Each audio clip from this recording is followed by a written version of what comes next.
Good morning student. आज एक नया दिन, नई शुरुआत।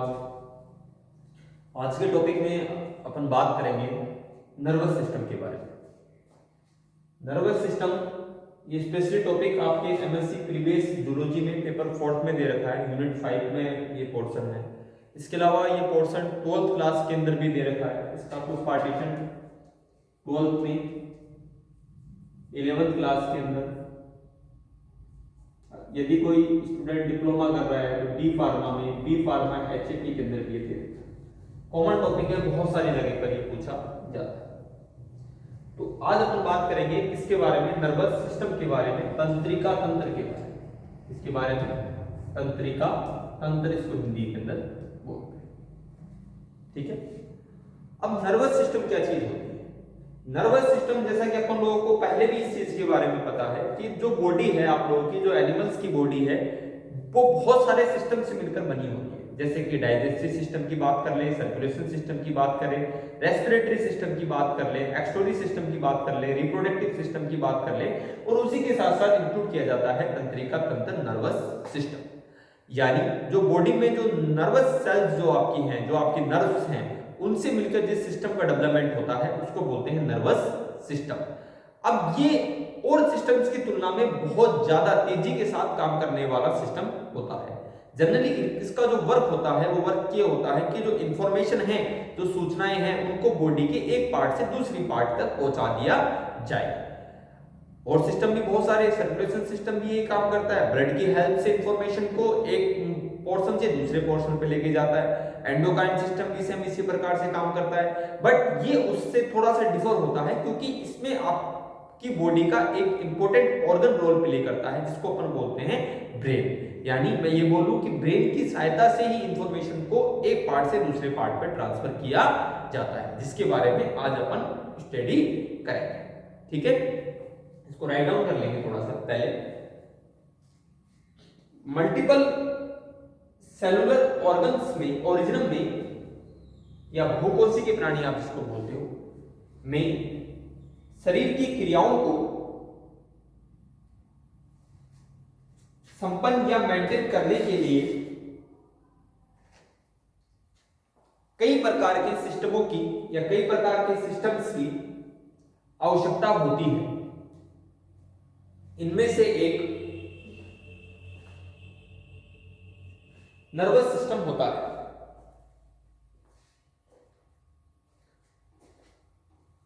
अगली लाइन में लिखेंगे,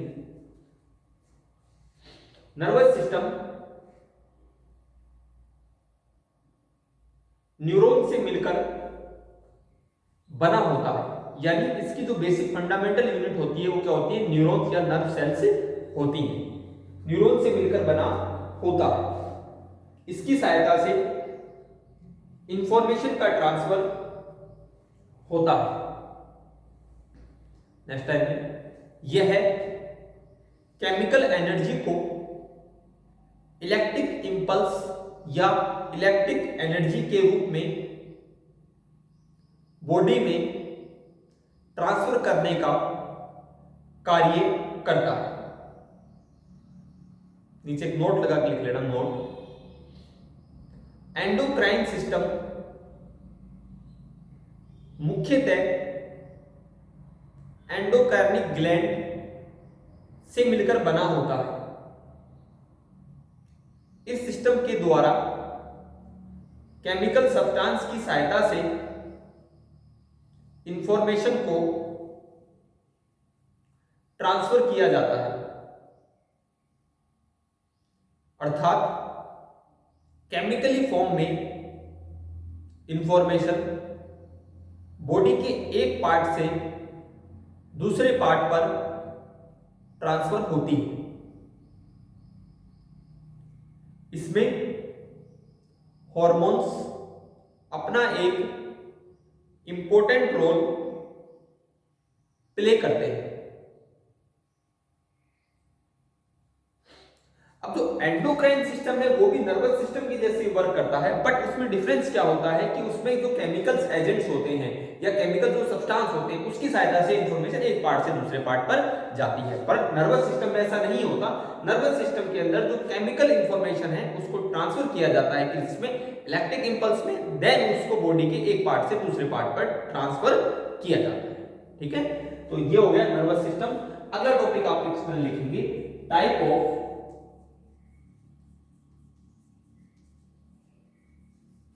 नर्वस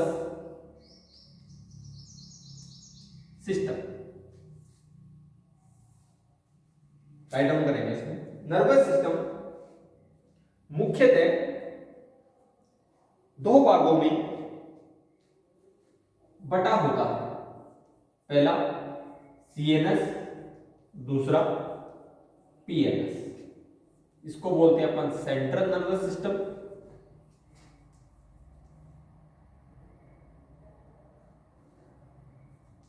सेंट्रल नर्वस सिस्टम, और दूसरा बोलते हैं पेरिफेरल नर्वस सिस्टम, सीएनएस और पीएनएस। ठीक है, राइट डाउन करें इसको।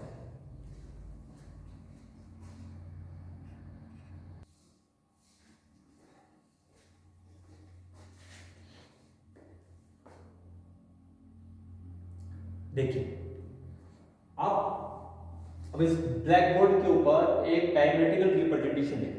ठीक है, अटपटा सा लग रहा होगा, पता नहीं सर ये क्या बना दिया, आज क्या समझाने का। तो कुछ नहीं करना, आप इसको आप थोड़ा सा समझना ये चीज क्या है। अगर एक बार समझ में आ जाएगा तो फिर आप इसको नहीं बोलोगे। अपन बात कर रहे हैं सेंट्रल नर्वस सिस्टम और पेरिफेरल नर्वस सिस्टम। पेरिफेरल को आप इस तरीके से भी बोल सकते हैं कि ऐसा नर्वस सिस्टम या ऐसी नर्व सेल जो पूरी बॉडी के अंदर फैली हुई होती है, जिसको अपन पेरिफेरल नर्वस सिस्टम बोलते हैं। सीएनएस होता है सेंट्रल नर्वस सिस्टम, जो कि स्पेसिफाइड टू टाइप्स के ऑर्गन से मिलकर बना होता है, जिसमें जो फर्स्ट ऑर्गन होता है उसका वो होता है ब्रेन। तो यहां पे मैं इसको डिनोट कर देता हूं ब्रेन। ठीक है, और दूसरा उसमें इंपॉर्टेंट रोल प्ले करती है स्पाइनल कॉर्ड, जिसको आप मेरुलर बोलते हैं। ठीक है, तो ब्रेन और स्पाइनल कॉर्ड यानी ये दोनों जो ऑर्गन्स हैं ये मिलकर किसका डेवलपमेंट कर लेते हैं, सीएनएस सेंट्रल नर्वस सिस्टम का डेवलपमेंट कर लेते हैं। अब ये सेंट्रल नर्वस सिस्टम को कवर करता है, या मैं ये बोलूं इससे अटैच होता है पेरिफेरल नर्वस सिस्टम यानी पीएनएस। कौन होता है, पीएनएस।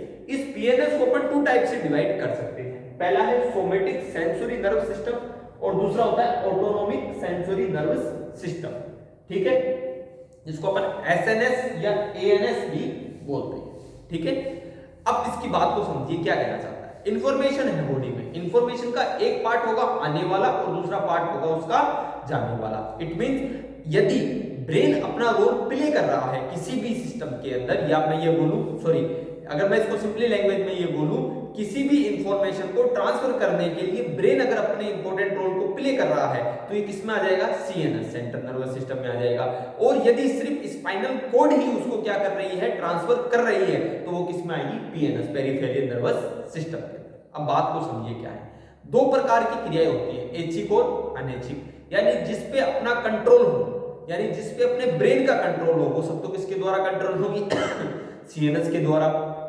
और जिस पे अपना कंट्रोल नहीं है वो किसके द्वारा क्लियर होगी, पीएनएस के द्वारा। यानी अपना हाथ है मान लीजिए, ठीक है, इस हाथ को अपन को भी आग के पास लेके गए तो अपन क्या करेंगे, तुरंत उस हाथ को वहां से हटा लेंगे। ठीक है, यानी तुरंत रिफ्लेक्शन हो गया उस चीज के लिए। तो वहां पे कौन वर्क कर रहा है, पीएनएस वर्क कर रहा है। वहां पे किसके द्वारा कंट्रोल होंगी, वो स्पाइनल कॉर्ड के द्वारा कंट्रोल होंगी। क्योंकि जो सभी जो न्यूरॉन्स होती हैं एक्चुअल के अंदर, वो सभी जो न्यूरॉन्स या फिर जो नर्व सेल्स होती हैं वो लास्ट के अंदर एड ऑन कहां हो जाती है, स्पाइनल कॉर्ड पे एड ऑन हो जाती है, जुड़ जाती है। अब इस बात को समझिए, यहां पर मैं जो डायग्रामेटिकल रिप्रेजेंटेशन के द्वारा आप लोगों को यहां पर जो रिप्रेजेंट करना चाह रहा हूं, इट मींस ये जो एक सेल है इसको अपन बोल सकते हैं नर्व सेल्स, क्या बोल सकते हैं, न्यूरॉन, क्या बोल सकते हैं, न्यूरॉन या फिर नर्व सेल्स। ठीक है, इसी प्रकार से बहुत सारी फाइन पार्टिकल्स के रूप में या छोटी छोटी नर्व सेल्स प्रेजेंट होती है। ठीक है, इसके ऊपर यहां पर फाइबर लाइक स्ट्रक्चर निकली रहती है जिसको अपन बोलते हैं डेंड्राइट्स या डेंड्राइट्स। ठीक है, अब देखो इंडेंट्रिल्स की सहायता से या इंडेंट्राइज की सहायता से जो इंफॉर्मेशन है, क्या है वो इंफॉर्मेशन, ये कहां पहुंचेगी, नर्व सेल्स में पहुंचेगी, और ये नर्व सेल से इस इंफॉर्मेशन को कहां पहुंचाएगा, एक्सॉन की सहायता से स्पाइनल कॉर्ड में। कहां पहुंचाएगा, स्पाइनल कॉर्ड में। ठीक है, अब स्पाइनल कॉर्ड यहां पर इंडिकेट करेगा कि इसमें सीएनएस पार्ट कर रहा है या पीएनएस पार्ट कर रहा है। सपोज दैट सीएनएस कर रहा है, तो ये यहां से इस इंफॉर्मेशन को क्या लेगा, गेन करेगा, एंड सेकंड वन अगेन इस न्यूरॉन की सहायता से इस इंफॉर्मेशन को ट्रांसफर कर देगा कहां तक, पर्टिकुलर पार्ट। ठीक है, यानी बॉडी के दूसरे ऑर्गन तक जहां तक इंफॉर्मेशन को ट्रांसफर करना है। यानी इसके अंदर अगर अपन देखें तो अपन ये कह सकते हैं कि ये दो प्रकार से वर्क करेगी। पहला रिसेप्टर और दूसरा मोटर। रिसेप्टर और मोटर, यानी एक टाइप से इंफॉर्मेशन को लिया और अगेन उस इंफॉर्मेशन को ट्रांसफर कर दिया। ठीक है, तो ये किसका वर्क हो गया, आपके सीएनएस और पीएनएस का वर्क हो गया। अब इसके अंदर somatic nerve, sensory nerve system में क्या होगा, इंफॉर्मेशन को गेन किया जाएगा, and autonomic sensory nerve system में इंफॉर्मेशन को ट्रांसफर किया जाएगा। किसके लिए, वर्किंग के लिए, कि अब आपको वर्क करना है कि वो जो इंफॉर्मेशन आपको मिली है उसको कौन से बॉडी पार्ट तक आपको पहुंचाना है। ठीक है, तो इस डायग्राम को आप राइट डाउन कर लें। ये किस चीज का डायग्राम, आपके सीएनएस वर्सेज पीएनएस। ठीक है, आराम से वीडियो को पॉज करके आप इसको राइट डाउन कर सकते हैं। इसी प्रकार से कर लीजिएगा, थोड़ा सा सही भी लगेगा, और एग्जाम के अंदर अगर आप इसको ड्रॉ करके आते हैं तो नो डाउट जो परसेंटाइल वैल्यू होती है वो ऑटोमेटिकली इंक्रीज हो जाती है। ठीक है, नेक्स्ट नंबर 1 लगा के लिखेंगे आप इसमें सीएनएस लिखना है। इसमें क्या होगी फुल फॉर्म इसकी, central nervous system.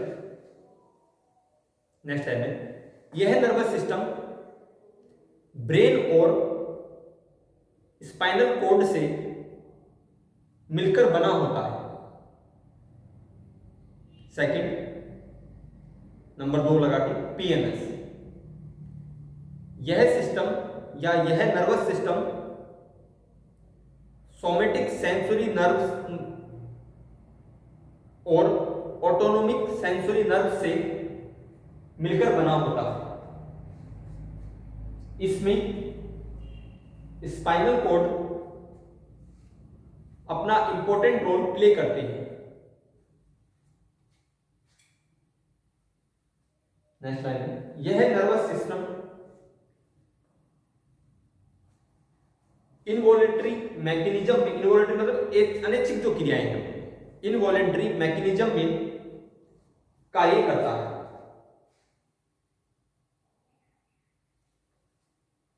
Next line में, नर्वस सिस्टम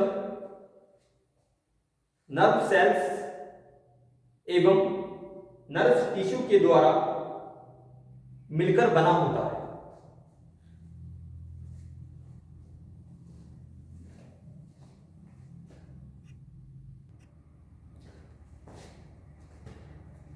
अपन बात कर रहे हैं नर्वस सिस्टम की, कि किससे मिलकर बना होता है, नर्व सेल्स से मिलकर बना होता है। इन नर्व सेल्स को अपन स्पेसिफाई कर देते हैं 2 टाइप्स में, first one neuron, second one ना न्यूरोगिला, या इसको अपन गिला सेल्स भी बोलते हैं, गिला कोशिकाएं भी बोलते हैं। तो सबसे पहले अपन लिखेंगे इसके अंदर न्यूरॉन्स के बारे में, इसके बारे में न्यूरॉन्स के बारे में। तो राइट डाउन कर लेंगे इसमें आप लोग, यह है नर्वस सिस्टम की स्ट्रक्चरल एवं फंक्शनल यूनिट होती है।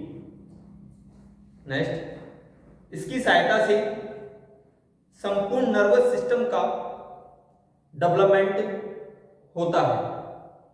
नेक्स्ट है, न्यूरॉन्स मुख्यतः निम्न भागों से मिलकर बना होता है। नंबर 1, कौन कौन से पार्ट है जिसके अंदर ये डिवाइड होता है। फर्स्ट वन लिखेंगे न्यूक्लियस, यह बड़े आकार का गोलाकार अथवा अंडाकार, राउंड एंड ओवल शेप का होता है। यह सेल बॉडी के सेंटर भाग में उपस्थित होता है। इसमें अनेक क्रोमाइन मॉलिक्यूल्स उपस्थित होते हैं। यह नर्व सेल्स की रिएक्टिविटी को कंट्रोल करते हैं। सेकंड नंबर लगा के लिखेंगे सेल बॉडी। न्यूरॉन्स में सेल बॉडी इनरेगुलर शेप की होती है, असीमित आकार की होती है, इनरेगुलर शेप की होती है। इसमें nucleus, neuroplasm, mitochondria, Golgi body, ribosome, endoplasmic reticulum आदि सेल ऑर्गन्स उपस्थित होते हैं। नेक्स्ट नंबर लगा के लिखेंगे न्यूरोप्लाज्म। यह सेल बॉडी में, न्यूरोप्लाज्म में लिख लेना, थोड़ा सा फास्ट लिखेंगे, छोटे छोटे से हम इनको एक्सप्लेन कर देंगे। यह सेल बॉडी में उपस्थित फ्लूइड होता है। इसके द्वारा सूचनाएं सेल बॉडी को प्राप्त होती हैं एवं सेल बॉडी से ट्रांसफर की जाती है। नेक्स्ट लाइन में इसमें न्यूरोफाइबर्स उपस्थित होते हैं जो कि डेंटेट्स से एक्सॉन तक फैले होते हैं। नेक्स्ट लाइन में इसमें ग्रेन्युल भी उपस्थित होते हैं जो कि केमिकल रिएक्शन को कंप्लीट करने का कार्य करते हैं। अगला नंबर लगा के लिखना माइटोकॉन्ड्रिया। यह गोलाकार छड़ के समान होती है। नेक्स्ट लाइन में यह केमिकल रिएक्शन के समय सेल को एनर्जी प्रोवाइड करती है। अगला गोल्जी बॉडी। इसमें गोल्जी बॉडी अत्यधिक विकसित एवं जटिल अवस्था में पाई जाती है। नेक्स्ट स्लाइड में क्योंकि नर्व सेल्स में न्यूरोहॉर्मोन्स का सिक्रेशन कंटिन्यूअस होता है। नेक्स्ट स्लाइड में गोल्जी बॉडी न्यूरॉन्स के सिंथेसिस के लिए कार्य करती है। अगला नंबर लगा के लिखो राइबोसोम। यह एंडोप्लाज्मिक रेटिकुलम के साथ संबंधित होते हैं तथा प्रोटीन सिंथेसिस में हेल्प करते हैं। अगला नंबर लगा एंडोप्लाज्मिक रेटिकुलम ईआर जिसको आप बोलते हैं, यह एक रफ प्रकार की जाली होती है। अगला सेंट्रोसोम। यह एम्ब्रियो डेवलपमेंट में प्रारंभिक स्टेज के अंदर उपस्थित होते हैं परंतु सेल डिवीजन के पश्चात यह अनुपस्थित हो जाते हैं।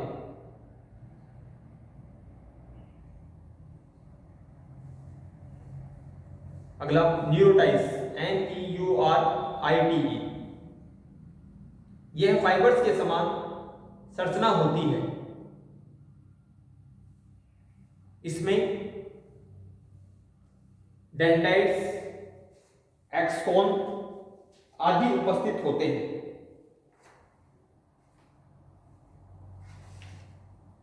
इसी में लिख लेना नंबर 1 लगा के डेंड्राइट्स। यह माइक्रोफाइबर्स होते हैं जो कि सेल बॉडी के अधिकांश भाग से जुड़े होते हैं। नेक्स्ट लाइन, इन्हीं की सहायता से नर्व इंपल्स का ट्रांसफर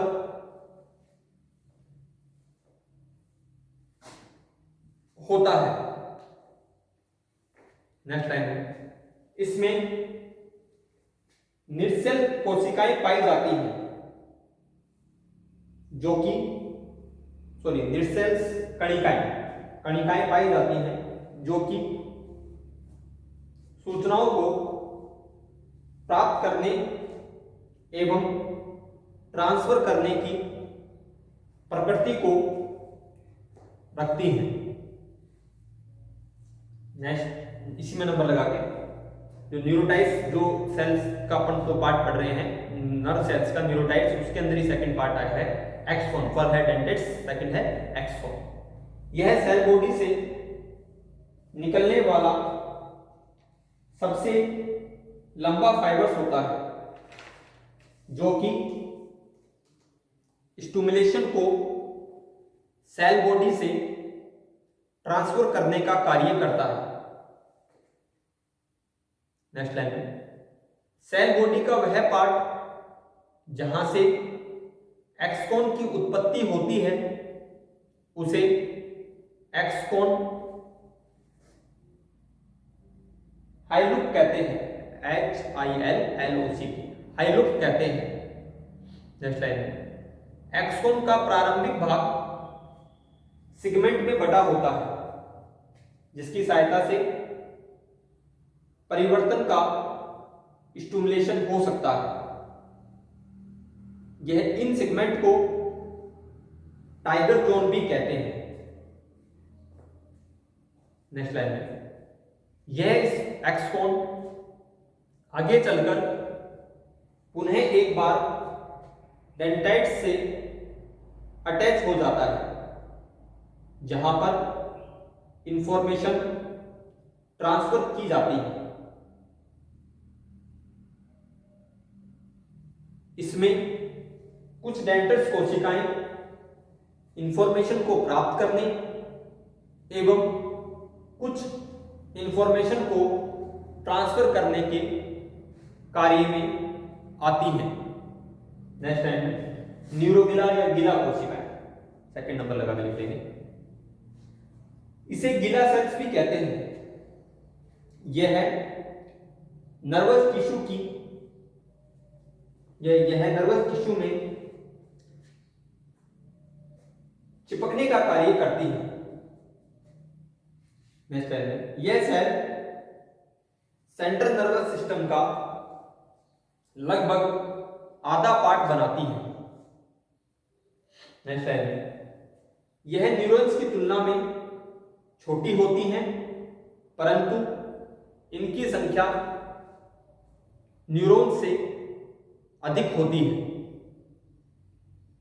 नेक्स्ट लाइन में इन सेल्स में विभाजन की क्षमता, डिवीजन, पाई जाती है जिससे यह मस्तिष्क के किसी भाग को चोट पहुंचती है तो उसके द्वारा उस भाग को फिल कर दिया जाता है, भर दिया जाता है। परंतु कई बार अत्यधिक विभाजन के फलस्वरूप इनमें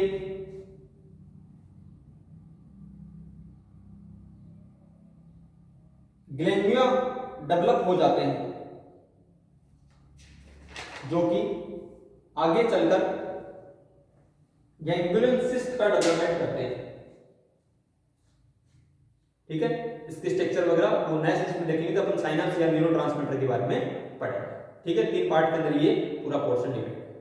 ठीक, राइट डाउन कर लीजिए।